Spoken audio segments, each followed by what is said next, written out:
तो अभी तो एग्जाम चल रहे हैं आपके जेई मेंस के, इस तरीके की वीडियोस हैं वो आपके लिए आते रहेंगे। साथ में है ये डाइपोल इंटरेक्शन हो गई, डाइपोल इंटरेक्शन हो गई, एक दूसरे कैंसिल आउट हो गए। PCl3 प्लस H2 क्या बनेगा, H3PO3 प्लस HCl। हेलो बच्चों, आज हम स्टार्ट करते हैं जेई मेंस 2022 25 जून सेकंड शिफ्ट का पेपर। तो आज उसका हम सोल्यूशन करेंगे। सबसे पहला क्वेश्चन है, which of the following has the least spin only magnetic movement. देखिए इसके ऑप्शन है बेरिलियम +2, क्रोमियम +2, कोबाल्ट +2 और निकल +2। देखिए निकालते कैसे हैं, देखिए ध्यान रखिए, जिसमें या जिस एलिमेंट्स में या जिस आयंस में अनपेयर्ड इलेक्ट्रॉन कम होते हैं, ठीक है, उसका मैग्नेटिक मोमेंट कम होगा। ठीक है, तो अब हम इसमें देखेंगे कि किस में अनपेयर्ड इलेक्ट्रॉन की संख्या कम है।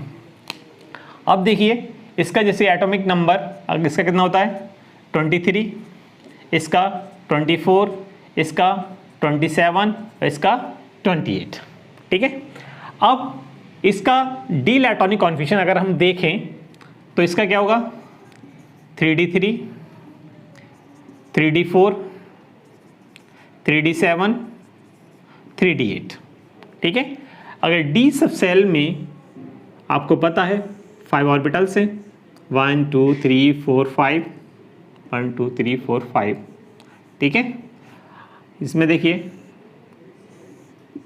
1 2 3 4 5, 1 2 3 4 5, 1 2 3 4 5। इसमें देखिए डी में कितने इलेक्ट्रॉन है 3, 1 2 3 4, 1 2 3 4 7, 1 2 3 4 5 6 7। इसमें देखिए 8, 1 2 3 4 5 6 7 8। ठीक है, अब इसमें हमें देखना क्या है कि किस में अनपेयर्ड इलेक्ट्रॉन है और कितने हैं। देखिए वेनेडियम +2 में अनपेयर्ड इलेक्ट्रॉन 1 2 3। इसमें देखिए क्रोमियम में अनपेयर्ड इलेक्ट्रॉन 1 2 3 4। इसमें देखिए कोबाल्ट में अनपेयर्ड इलेक्ट्रॉन 1 2 3। देखिए निकल +2 में 1 2। ठीक है, अगर देखिए इसमें मैग्नेटिक मूवमेंट सबसे कम किस में होगा निकल +2 में। क्यों? क्योंकि इसमें अनपेयर्ड इलेक्ट्रॉन की जो वैल्यू है या अनपेयर्ड इलेक्ट्रॉन की संख्या वो कम है। और हम निकालते किससे हैं मैग्नेटिक मूवमेंट, आपको एक फार्मूला याद होगा n+2। इसमें जो n है वो क्या है नंबर ऑफ अनपेयर्ड इलेक्ट्रॉन्स। ठीक है, तो इसका आंसर क्या हो जाएगा डी निकल +2। निकल +2 में अनपेयर्ड इलेक्ट्रॉन कम है, इसलिए निकल +2 का क्या होगा least spin only magnetic movement. चलिए अब देखते हैं सेकंड क्वेश्चन। सेकंड क्वेश्चन क्या है, arrange in the correct order of electron gain enthalpy. Polonium, tellurium, chlorine, fluorine, इनको करेक्ट ऑर्डर में अरेंज करना है। तो पहले तो हमको ये पता नहीं इलेक्ट्रॉन गेन एंथैल्पी होती क्या है। ठीक है, देखिए किसी भी एलिमेंट के एटॉमिक शेल में एक इलेक्ट्रॉन एंटर कराने पर जितनी एनर्जी रिलीज होती है वो उस एलिमेंट की क्या कहलाती है इलेक्ट्रॉन गेन एंथैल्पी। ठीक है, अब वो किसकी सबसे ज़्यादा होगी। वैसे भी आपको पता है जो थर्ड पीरियड्स के एलिमेंट्स होते हैं उनकी electron gain enthalpy second period के एलिमेंट से ज़्यादा होती है। क्यों ज़्यादा होती है? क्योंकि सेकंड पीरियड के जो एलिमेंट्स होते हैं उनका साइज छोटा होता है, इलेक्ट्रॉन डेंसिटी ज़्यादा हो जाती है, तो इलेक्ट्रॉन रिपल्सन की वजह से वो इलेक्ट्रॉन गेन एंथैल्पी जो है वो कम हो जाती है। अगर आप देखें पोलोनियम टेलोरियम कहाँ है, जैसे अगर आप देखें कि oxygen, sulphur, selenium, tellurium and polonium. ठीक है, और अगर आप क्लोरीन और फ्लोरीन को देखें तो फ्लोरीन, क्लोरीन, ब्रोमीन, आयोडीन और एस्टाटीन। ठीक है, तो ऊपर से नीचे आने पर जो इलेक्ट्रॉन गेन एंथैल्पी है वो डिक्रीज होती है। ठीक है, लेकिन अभी मैंने बताया जो थर्ड पीरियड्स के एलिमेंट्स होते हैं उनकी electron gain enthalpy second period के एलिमेंट से अधिक होती है। तो अगर हम, क्योंकि यहाँ पर क्या क्लोरीन फ्लोरीन, तो इन दोनों में अगर हम देखें तो क्लोरीन की इलेक्ट्रॉन गेन एंथैल्पी ज़्यादा है और फ्लोरीन की कम है, क्योंकि फ्लोरीन का साइज छोटा है, इलेक्ट्रॉन डेंसिटी ज़्यादा होती है, इसकी वजह से रिपल्सन की वजह से इलेक्ट्रॉन गेन एंथैल्पी कम हो जाती है। तो इसका मतलब क्लोरीन की सबसे ज़्यादा होगी। ठीक है, उसके बाद फ्लोरीन की, अब आपको पता है ऊपर से नीचे आने पर ये क्या हो रही है, डिक्रीज हो रही है। तो अगर हम इन दोनों में देखें तो ऊपर से नीचे आने डिक्रीज हो रही है, तो फिर उसके बाद किसकी हो गई, टेलुरियम की, और सबसे कम किसकी हो गई, पोलोनियम की। अगर आप ये ऑर्डर देखें तो कौन सा है, सी। तो इसका ऑप्शन क्या हो जाएगा आपका सी। चलिए अब देखते हैं question number 3। Dettol is a mixture of A and B. B has 2 pi electrons then B is. ठीक है, देखिए डिटॉल ए और बी दो कंपाउंड है, उनका मिक्सचर है। ठीक है, और बी में 2 पाई इलेक्ट्रॉन है, तो वो बी क्या है। आपके ऑप्शन है क्लोरोजेनिनॉल, बाइथायोनॉल, टर्पिनियोल और क्लोरैम्फेनिकोल। ठीक है, अब इनका अगर आप देखें कि पहले तो ये डिटॉल मिक्सचर किसका है, तो डिटॉल मिक्सचर होता है आपका क्लोरोजेनिनॉल और टर्पिनियोल। ठीक है, इन दो का मिक्सचर होता है ये। तो ये एक ए हो गया और एक बी हो गया मान लीजिए। ठीक है, अब इसमें आपको बी बताना जिसमें 2 पाई इलेक्ट्रॉन्स हैं। ठीक है, अब इन दोनों में आपको ये देखना है कि इनमें से बी कौन सा, किस में आपके 2 पाई इलेक्ट्रॉन्स हैं। अगर आप देखिए क्लोरोजेनिनॉल को देखें, इसमें देखिए 1 2 3 डबल बॉन्ड है। ठीक है, 3 डबल बॉन्ड मतलब एक डबल बॉन्ड में 2 पाई इलेक्ट्रॉन्स, मतलब इसमें कितने हो गए, 6 पाई इलेक्ट्रॉन्स। क्लोरोजेनिनॉल में कितने हो गए, 6 पाई इलेक्ट्रॉन्स। और दूसरा है आपका टर्पिनियोल, इसमें देखिए एक सिंगल बॉन्ड मतलब एक डबल बॉन्ड है और एक डबल बॉन्ड में 2 पाई इलेक्ट्रॉन्स।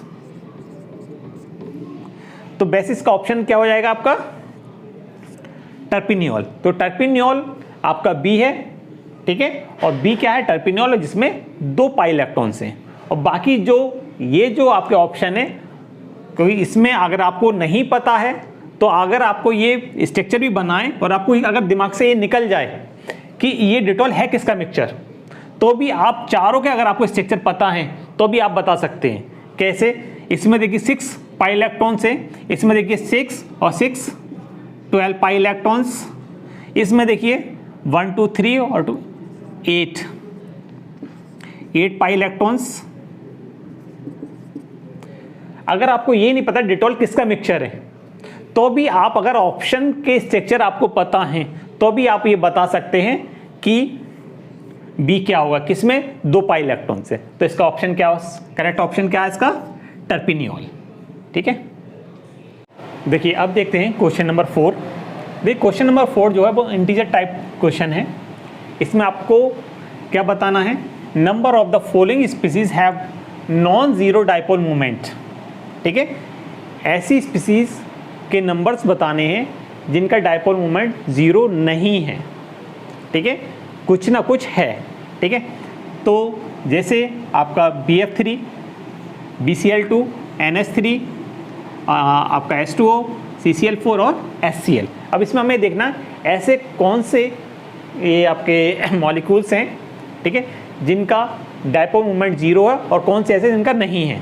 ठीक है, अगर आपको इनका स्ट्रक्चर आपको पता है तो आप इसको बहुत आसानी से कर सकते हैं। जैसे BF3 है,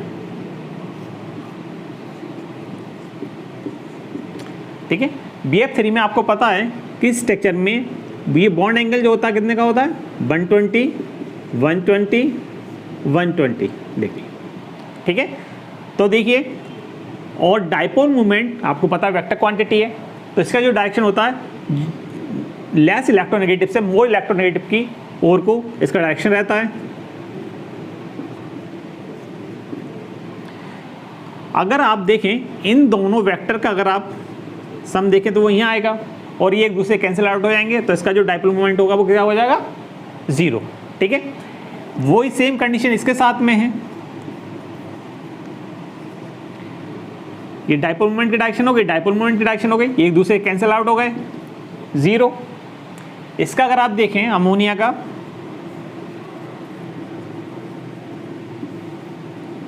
ठीक है, इसमें जो डाइपोल मोमेंट की डायरेक्शन होगी वो ये होगी। ठीक है, तो इसका जो नेट आएगा वो ऊपर को आएगा, तो इसका डाइपोल मोमेंट 0 नहीं होगा, नॉट बी इक्वल टू 0। ठीक है, और अगर आप इसका देखें H2O का भी आपको स्ट्रक्चर पता है, बेंड शेप होता है, इसमें 2 लॉन पेयर होते हैं, इसमें भी आपका मेन मोमेंट की डायरेक्शन ये होगी और इसका जो नेट आएगा ऊपर को आएगा, तो इसका भी जो dipole moment not be equal to 0। अगर आप इसका देखें CCl4 कार्बन टेट्रावैलेंट है, ठीक है, इसमें 4 बॉन्ड किससे, क्लोरीन के साथ में, और सारे ये 90 के हैं एंगल, ठीक है, एक दूसरे से कैंसिल आउट हो जाएंगे। देखिए इसका मेन मूवमेंट वो डाइपोल मूवमेंट इससे कैंसिल आउट हो गया, इसका डाइपोल मूवमेंट इससे कैंसिल आउट हो गया, तो इसका क्या होगा 0। अब देखिए HCl है, इसका डाइपोल मूवमेंट की डायरेक्शन ये होगी, ठीक है, तो इसका भी क्या होगा, नॉट बी इक्वल टू 0, 0 नहीं होगा, ठीक है। तो देखिए कितने हैं जिनका नॉन जीरो वाले, 1 2 और 3। तो आपका जो आंसर है नॉन जीरो वो क्या हो जाएगा आपका 3 आपके कौन कौन से हो गए, अमोनिया, वाटर और हाइड्रोजन क्लोराइड, ठीक है। तो चलिए अब देखते हैं क्वेश्चन नंबर 5। इसमें देखिए क्वेश्चन दे रखी है PCl3 प्लस H2O एरो ए कोई कंपाउंड है प्लस HCl, और जो आपका एक कंपाउंड फॉर्म हुआ है उसको वाटर में डिसॉल्व करते हैं तो B बनता है, और B में कितने आपके क्या हैं, नंबर ऑफ आयोनाइजेबल हाइड्रोजन, ये आपको बताना है, ठीक है। Find the number of ionisable hydrogen in B, ठीक है। तो देखिए इक्वेशन है क्या, ये PCl3 प्लस H2O क्या बनेगा, H3PO3 प्लस HCl, ठीक है, ये फॉर्म हो रहा है। तो ये आपका A हो गया, क्या हो गया A, क्या ये फॉस्फोरस एसिड, फॉस्फोरस एसिड, ठीक है। आपको पता है जो फॉस्फोरस एसिड होता है वो कैसा एसिड है, डाइबेसिक एसिड, कैसा है, डाइबेसिक। अगर हम इसको वाटर में डिसॉल्व कर देंगे तो ये क्या देगा, 2H आयन, क्या देगा ये 2H आयन, क्योंकि ये डाइबेसिक एसिड है, प्लस क्या बनेगा HPO3-2। तो इसमें आपका जो नंबर ऑफ आयोनाइजेबल हाइड्रोजन होंगे वो कितने होंगे, 2। अगर आप इसका स्ट्रक्चर भी देखें, देखिए ये है H3PO3, ठीक है। इसमें जो ऐसे हाइड्रोजन जो ऑक्सीजन से बॉन्डेड हैं वो कैसे होते हैं, आयोनाइजेबल, ठीक है। तो इसमें 2 ही हाइड्रोजन है जो ऑक्सीजन से बॉन्डेड है, इसलिए ये कैसा है, डाइबेसिक एसिड, डाइबेसिक एसिड। और डाइबेसिक एसिड जो होते हैं जो वाटर में डिसॉल्व करने पर 2H आयन देते हैं, ठीक है। तो इसका आंसर क्या हो जाएगा, आंसर होगा 2H आयन, ठीक है, ओके। चलिए अब देखते हैं आपको क्वेश्चन नंबर 6। इसमें देखिए इक्वेशन दे रखी है 2PbNO3 का होल ट्वाइस, इसको हीट किया गया, लेड नाइट्रेट को, A फॉर्म हुआ, साथ में क्या बना, लेड ऑक्साइड प्लस ऑक्सीजन। फिर जो आपका A जो फॉर्म हुआ है उस A को क्या करा गया, डाइमराइज किया गया। ये डाइमराइज होने के बाद क्या बनाया, B, और आपको बताना क्या, number of bridged oxygen atom in B, B में कितने ब्रिज्ड ऑक्सीजन एटम होंगे, ठीक है। ऑप्शन आपके 1 2 3 और 0, ठीक है। देखिए पहले इक्वेशन देखिए क्या है, इक्वेशन है 2PbNO3 का होल ट्वाइस, इसको हीट कीजिए, क्या बनेगा 2NO2 plus 2PbO plus O2, ठीक है। तो ये क्या बन गया आपका A, नाइट्रोजन डाइऑक्साइड, ठीक है। और ये जो आपका नाइट्रोजन डाइऑक्साइड है इसको क्या करना है आपको, डाइमराइज करेंगे तो क्या बनेगा N2O4, क्या बन गया N2O4, die nitrogen tetra oxygen, die nitrogen tetra oxide आप बोल सकते हैं, ठीक है। अब इसका अगर आप स्ट्रक्चर देखें, NO double bond O single bond N, ठीक है। ये आपके डेटिव बॉन्ड हैं 1 2 3 4 5 6, 1 2 3 4 5 6, 1 2 3 4 1 2 3 4 ये स्ट्रक्चर है। तो इसमें दे ब्रिज ऑक्सीजन मतलब दो एटम के बीच में ऑक्सीजन, तो यहाँ नाइट्रोजन यहाँ नाइट्रोजन, इसके बीच में कोई ऑक्सीजन है ही नहीं, कोई ऑक्सीजन नहीं है, इसका मतलब इसका जो ऑप्शन क्या होगा, डी, इसमें कोई भी ब्रिज ऑक्सीजन नहीं है। लेकिन अगर N2O5 होता, N2O4 की जगह, तो देखिए उसका स्ट्रक्चर क्या होता, तब उसका स्ट्रक्चर ये होता, ठीक है। तब ये वाला जो ऑक्सीजन है तब क्या होता है, ये ब्रिज ऑक्सीजन होता। क्या होता है ये, ब्रिज ऑक्सीजन।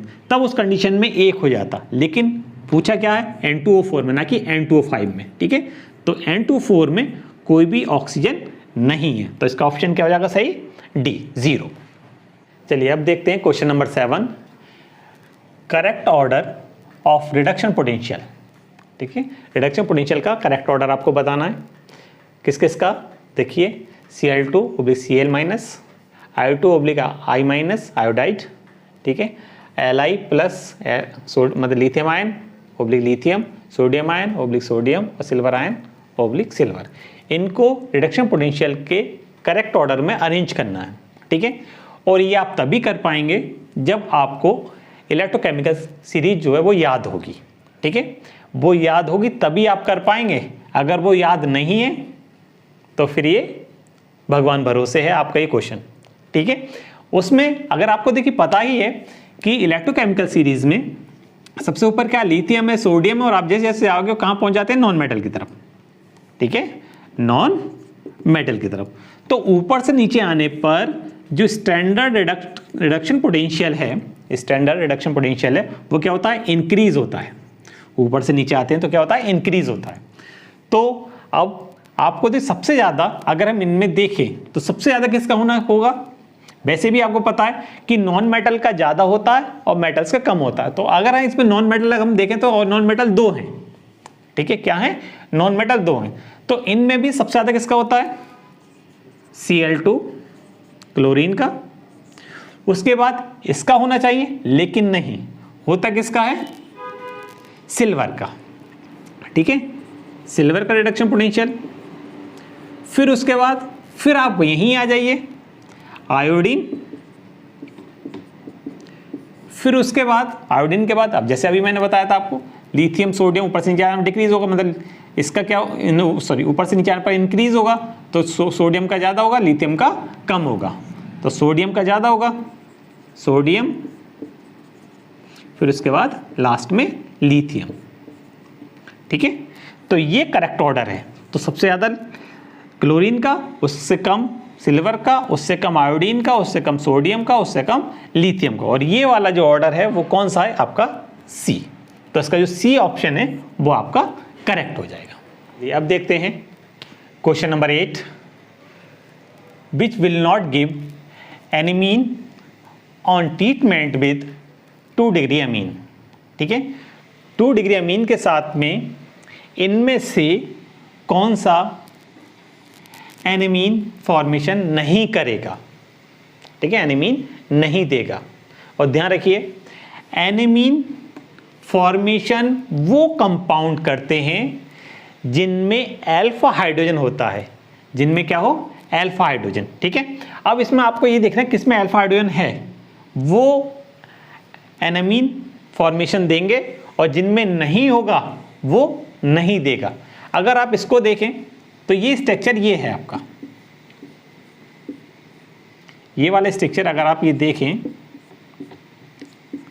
ये स्ट्रक्चर है ये वाला, और यहाँ पर आपका CS2 CS2 CS2 CS2 CS2, ठीक है, ये कंपाउंड ये है। और आपको पता है कि ये क्या फंक्शनल ग्रुप, तो ये दोनों क्या हो गए, अल्फा कार्बन, और अल्फा कार्बन के पास जो है वो क्या है, अल्फा हाइड्रोजन, ठीक है। वही कंडीशन इसके साथ में है, इसके साथ में देखिए, ये फंक्शनल ग्रुप, ये अल्फा कार्बन है, ठीक है, अल्फा कार्बन के पास, इसके पास 2 हाइड्रोजन अल्फा हाइड्रोजन है, इसके पास 3 अल्फा हाइड्रोजन है, ठीक है। आप इसमें देखें तो इसमें दोनों के पास जो इसका अल्फा कार्बन होगा उसके पास 2 अल्फा हाइड्रोजन होंगे, इसके पास भी 2 अल्फा हाइड्रोजन होंगे, ठीक है। इस स्ट्रक्चर को अगर आप देखें, ये देखिए CS2 CS3 CS2 CS3, ये तो है C2H5 C2H5, ठीक है। तो ये अल्फा कार्बन ये है, तो ये अल्फा हाइड्रोजन हो गए दो दो, तो इनमें क्या है दो दो अल्फा हाइड्रोजन, तो अल्फा हाइड्रोजन इसमें भी है, अल्फा हाइड्रोजन इसमें भी है, अल्फा हाइड्रोजन इसमें भी है, ठीक है, लेकिन इसमें नहीं है। इसका स्ट्रक्चर अगर आप देखें तो देखिए क्या है, ये क्या है, टर्ट ब्यूटाइल, टर्शरी ब्यूटाइल। तो टर्ट ब्यूटाइल क्या होगा, देखिए CH3 CH3 CH3 CH3 CH3 CH3 ये, ठीक है। अब ये आपका फंक्शनल ग्रुप हो गया, कीटोनिक ग्रुप। इसके बराबर वाले कार्बन क्या हो गया, अल्फा कार्बन। लेकिन अल्फा कार्बन के पास कोई भी अल्फा हाइड्रोजन नहीं है, ठीक है। जब अल्फा हाइड्रोजन नहीं है तो ऐसे कंपाउंड जिनके पास अल्फा हाइड्रोजन नहीं होता है वो एमीन फॉर्मेशन नहीं करते, और वही पूछा गया विच will not give an amine, ठीक है। और एनामीन कौन नहीं देगा, जिसके पास अल्फा हाइड्रोजन नहीं होगा। अल्फा हाइड्रोजन किसके पास नहीं है, इसके पास। तो आपका करेक्ट आंसर क्या हो जाएगा, बी, ठीक है। क्वेश्चन नंबर 9 देखिए, विच विल गिव बायोरेट टेस्ट, ठीक है। ये क्वेश्चन नंबर 9 है। बायोरेट टेस्ट आपको बताना है कि कौन सा इनमें से चार में से कौन सा ऐसा कंपाउंड है जो बायोरेट टेस्ट देगा, ठीक है। देखिए बायोरेट टेस्ट होता क्या है, ये बायो टेस्ट का एक दूसरा नाम समझिए, दूसरा नाम होता क्या है, एक होता इसको कहते हैं पायोट्रोविस्की